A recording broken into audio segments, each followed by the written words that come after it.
دیکھیے پاکستان کے تعلقات کے حوالے سے پہلے تو ہم اس کو رولر کوسٹر کی مانند سمجھتے تھے پاک امریکہ تعلقات، لیکن 2025 کا سال پاکستان کے لیے بڑا خوشگوار اور خوش آئین رہا، کیونکہ امریکہ کے جو تعلقات ہیں اور جو اسٹریٹجک ڈیپتھ کی بات کی جاتی ہے، جو انڈیا فرسٹ کو پہلے ایک تمغہ ملا ہوا تھا، ایک سیرا ان کے سر جاتا تھا نیٹ سیکیورٹی پرووائڈر کے نام پہ، اور وہ سب کچھ چینج ہو گیا۔ آپ اس ڈیولپمنٹ کو، اس آرٹیکل کو کس طرح دیکھتے ہیں جو لکھا گیا آج؟ جی بالکل، واشنگٹن ٹائمز میں بھی جو انہوں نے لفظ یوز کیا revolutionary year Pakistan U S relations کے لیے آن اے پازیٹیو نوٹ۔ اچھا، اس طرح کے کچھ اور جرائد میں بھی میں نے دیکھے ہیں جہاں پہ لفظ یوز ہوئے ہیں ریسیٹ، ایئر آف ریسیٹ، اور جو ہے نا ایک سال جس میں بہت زیادہ کیٹلائز ہوئے ہیں ریلیشنز۔ تو یہ کافی سارے ظاہر ہے کہ امریکہ کے جو میڈیا کے جو ہے نا سم آف دا بگیسٹ نیمز، انہوں نے جو ہے اس قسم کی سٹوریز کی ہیں، اور بات بھی صحیح ہے۔ دیکھیں، ایک واٹر شیڈ ایئر ہے پاکستان یو ایس ریلیشنز کے لیے۔ اس سے پہلے جو ہے بائیڈن ایئرز میں یا اس سے پہلے بھی یو ایس جو ہے وہ پاکستان کو بیسیکلی وہ کسی سینس میں وہ انڈیا پریزم سے بھی دیکھتا رہا ہے کافی سالوں سے، بیکاز وہ انڈو پیسفک اسٹریٹجی میں جو انڈیا کا ایک بہت ہی اہم ایک کلیدی رول سمجھا جاتا تھا چائنا کی کنٹینمنٹ کے لیے، اور وہ ہم دیکھ رہے تھے کہ پچھلے 15-20 سال سے یہ ہو رہا تھا کہ ان کے تعلقات وسیع سے پاکستان اس میں لگتا تھا کہ تھوڑا سا مارجنلائز ہو رہا ہے۔ تو اس سال ایک نمایاں فرق آیا جو ہے پریزیڈنٹ ٹرمپ کے دوسری بار اقتدار میں آنے کے بعد۔ ان کی پہلے جو ٹرم تھی اقتدار میں، اس میں بھی وہ ایک چینج لے کے آئے تھے، لیکن یہ چینج اس سے زیادہ بڑی ہے، اور خصوصاً جو مئی کانفلکٹ ہوا جس میں پاکستان نے جس طرح کا بیفٹنگ رسپانس دیا انڈیا کو، اس کو، اور اس میں جو امریکہ نے ایک بڑا پازیٹیو رول ادا کیا اور جس کو پاکستان نے بہت ایکنالج کیا لیکن انڈیا نے نہیں کیا۔ پھر اس کے بعد جو ٹیرفز کے اور ٹریڈ کے ایشوز تھے انڈیا اور امریکہ کے بیچ، پھر H1B ویزاز کے ایشوز، پھر ایلیگل جو بہت زیادہ انڈین وہاں پہ جا رہے ہیں امریکہ میں ان کے ایشوز، رشیا سے آئل پرچیز کا بھی معاملہ تھا، جو ہے امیگریشن جو ہے، بالکل آپ بالکل جو ہے صحیح کہا آپ نے، رشیا سے جو آئل پرچیز ہے وہ کافی ایک اہم معاملہ تھا جس کو پہلے وہ اگنور کر رہے تھے،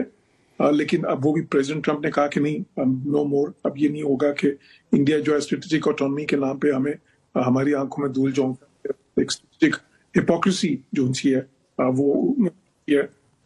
وہ پلے کرے۔ تو یہ ساری سب فیکٹرز جو ہیں، اور پھر یہ ایک اور چیز یہ ہوئی کہ پاکستان کا جب یہ نمایاں ہوا کہ پاکستان تو ایک جو ہے نا ساؤتھ ایشیا میں ایک اسٹیبلائزنگ رول پلے کر رہا ہے اور کر سکتا ہے اس سے بھی زیادہ، اس کو بھی اکنالج کیا گیا امریکہ میں، اور یہ چیز بھی اکنالج کی جا رہی ہے امریکہ میں کہ پاکستان سے جو تعلقات ہیں اس کو کسی طرح بھی انڈیا کے پرزم سے نہیں دیکھنا چاہیے۔ ان کی اپنی ایک اہمیت ہے جو پہلے بہت ساری دہائیوں میں رہی ہے اور ابھی بھی ہے ویسے ہی، اور پاکستان جو ہے اس خطے کا ایک بہت اہم ملک ہے، اور ایون جو یو ایس چائنا ریلیشنز ہیں اس کے تناظر میں بھی پاکستان ایک جو ہے پازیٹیو فیکٹر اس میں بن سکتا ہے۔ تو یہ ایک صاحب اس میں ایک جو ہمارا الیکٹرانک وارفیئر کا سلسلہ تھا اور جنگ میں جو سرپرائز تھا جو پوری دنیا کو پاکستان نے دیا، بھارت کو جس طرح کی شکست ہوئی، اس سے ڈونلڈ ٹرمپ نہ صرف حیران ہوئے بلکہ وہ پاکستان کے مترف بھی ہو گئے، جس کا وہ ذکر 60 کے مرتبہ ابھی تک وہ سپیچز میں کر چکے ہیں۔ جی بالکل، جو ہے پاکستان نے جس طرح کا بفٹنگ رسپانس دیا، جس طرح سے ہماری اپنی جو کیپیسٹی ہے اس کو استعمال کیا، ایک تو وہ خیر کیپیسٹی بھی دنیا نے دیکھی، اور دوسری جس طرح سے اس کیپیسٹی سے کو امپلوائے کیا ہم نے اس وار میں، اس کانفلکٹ میں، کیونکہ انڈیا کی کیپیسٹی جو ہے کاغذ پہ تو ہمارے سے بہت زیادہ تھی، لیکن اصل جب وقت آیا تو اس وقت وہ جو ہے نا جو بہت ہی انڈر پرفارم کیا انہوں نے۔ تو بالکل اس کے وہ معترف ہیں جو پاکستان نے جس طرح کا انڈیا کو رسپانس دیا، اور جو کہ پاکستان سے کافی بڑی ظاہر ہے کہ ملٹری طاقت بھی ہے، اور اگر دیکھیں ان کا ڈیفنس بجٹ بھی ہمارے سے 10 گنا زیادہ ہے، اور ان کے پاس جدید ترین ٹیکنالوجیز تھیں، رافالز اور جو S-400 یو ایس رشیا سے مختلف ممالک سے لیے گئے بیسٹ سسٹم سے ان کے پاس، تو اس کے باوجود اور بالکل الیکٹرانک وارفیئر کی بھی جہاں بات ہے، جو کٹنگ ایج جو ایمرجنگ ٹیکنالوجیز ہیں اس میں بھی پاکستان نے ان سے بہت زیادہ بہتر پرفارم کیا۔ تو بالکل دیکھیں یہ ساری چیزیں ظاہر ہے کہ جو آپ کی جو اسٹریٹجک ویلیو ہے اس میں ایڈ ہوتی ہیں، تو وہ تو ہے۔ اب ضرورت اس امر کی ہے کہ پھر ایک اور فیکٹر آیا، دیکھیں وہ یہ ہے کہ امریکہ نے پاکستان کی جو ایک منرل جو ہے نا ویلتھ ہے، اور پاکستان کو جو پوٹینشیل ہے ان ٹرمز آف آئل یا انرجی کے اور دوسرے ایریاز میں امریکہ کے ساتھ جو ہے نا بزنس کوپریشن بڑھانے کا، اس کو بھی ریکگنائز کیا ہے اور اس پہ بھی کام بھی ہو رہا ہے. آپ نے دیکھا خصوصاً وہ جو ایک تو MOU بھی سائن ہوا ہے اسٹریٹجک منرل جو وہاں کی کمپنی ہے انہوں نے کیا ہے. اور پھر امریکہ اس وقت جو ہے کرٹیکل منرلز کے علاوہ جو ریئر ارتھس یا ریئر میٹلز ہیں جن کو